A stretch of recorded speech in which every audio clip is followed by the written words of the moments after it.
বর্ণাঢ্য আয়োজনে পালিত হয়েছে অল ব্রডকাস্টার্স কমিউনিটি এবিসির প্রথম প্রতিষ্ঠাবার্ষিকী। শুক্রবার রাজধানীর গুলশান ক্লাবে এই অনুষ্ঠানের আয়োজন করা হয়।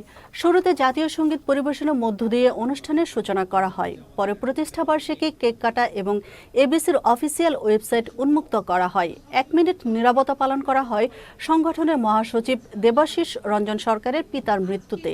এবিসির প্রেসিডেন্ট চৌধুরী দৌলত মোহাম্মদ জাফরের সঞ্চালনায় অনুষ্ঠানে অতিথি হিসেবে বক্তব্য রাখেন জামায়াতে ইসলামের নায়েবে আমির ডাক্তার আব্দুল্লাহ মুহাম্মদ তাহের, বিএনপির ক্রীড়া সম্পাদক এবং ঢাকা উত্তর বিএনপির আহ্বায়ক সাবেক ফুটবলার আমিনুল হক, জনপ্রিয় উপস্থাপক ও মিডিয়া ব্যক্তিত্ব আব্দুল নূর তুষার এবং গণ অধিকার পরিষদের সভাপতি নুরুল হক নূর সহ অনেকে।